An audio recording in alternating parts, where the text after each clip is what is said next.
Narendra Mintarjo. Saya berasal dari tingkat 3 produksi dengan NIM 231410008. Pada kesempatan kali ini saya akan mempresentasikan tentang penentuan feed zone geothermal lapangan Rex menggunakan metode pressure temperature spinner yang bisa disingkat dengan PTS. Masuk ke pendahuluan, energi panas bumi merupakan salah satu sumber energi terbarukan yang memiliki potensi besar untuk memenuhi kebutuhan energi global. Salah satunya Indonesia adalah negara yang memiliki potensi panas bumi karena terletak di jalur ring of fire. Potensi energi panas bumi di Indonesia itu mencapai lebih dari 27.000 megawatt. Untuk mengantarisasi reservoir panas bumi, kita bisa menggunakan pressure temperature spinner yang terbukti menjadi salah satu teknik yang efektif. Penelitian sebelumnya telah menunjukkan pentingnya metode PTS dalam karakterisasi reservoir geothermal. Studi tentang perilaku reservoir geothermal menggunakan metode PTS dan gross permeability test. Selanjutnya untuk metode. Data yang digunakan dalam penelitian ini merupakan data sekunder hasil survei PTS. Data mencakup tiga parameter utama, yaitu tekanan dalam satuan bar, suhu dalam satuan derajat Celcius, dan laju alir fluida yang diukur dalam alat spinner dengan satuan RPM.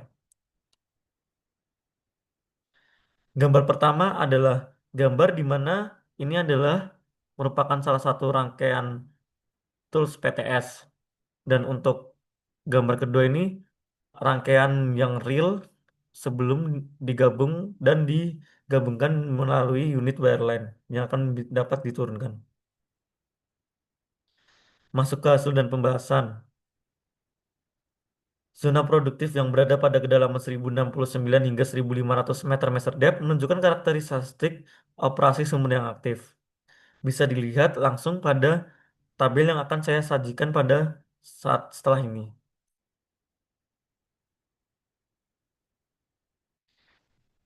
Nah, parameter adalah laju alir total pada reservoir lapangan ini yaitu 7,7 kg per second. Untuk total kedalaman maksimal 1815 meter meter depth, total kedalaman zona produktif di antara 1069 sampai 1500 meter meter depth. Kedalaman tengah pertama yaitu 1069, interval zona aktif meters di antara 1063 sampai 1075, kontribusi aliran total pada feed zone pertama itu dipresentasikan sebesar 27,3%. Feed zone 2 merupakan feed zone prioritas utama karena kontribusi aliran totalnya itu paling besar dengan persentase 41,6% dan perubahan spinner terbesar di 278 RPM. Untuk feed zone ketiga itu ada kedalaman pada 1482 dengan perubahan spinner terbesar dengan persentase 31,1%. Kedalaman zona mati itu di bawah 1500 meter meter depth. Masuk ke kesimpulan, survei PTS yang dilakukan pada sumber produksi di lapangan PEX berhasil mengidentifikasi tiga feed zone. Yang pertama, di kedalaman 1063 sampai 1075 meter meter depth.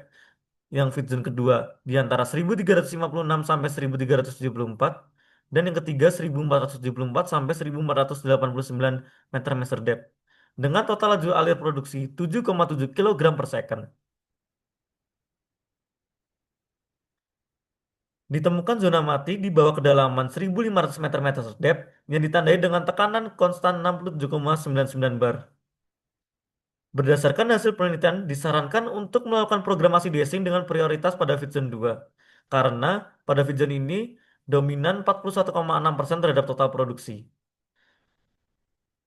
Perlu dilakukan survei PTS pada sumber-sumber produksi lainnya di lapangan REX untuk memahami distribusi zona produktif secara regional dan mengidentifikasi potensi pengembangan sumber baru. Untuk optimasi produksi jangka panjang, diperlukan kajian mendalam penyebab zona mati di bawah 1800 meter meter depth untuk mengevaluasi potensi reaktivasi zona tersebut, serta integrasi data PTS dengan data geologi, geofisika, dan geokimia untuk pemodelan reservoir yang lebih komprehensif guna mendukung strategi pengembangan lapangan yang optimal dan berkelanjutan. Sekian presentasi dari saya. Terima kasih. Wassalamualaikum warahmatullahi wabarakatuh.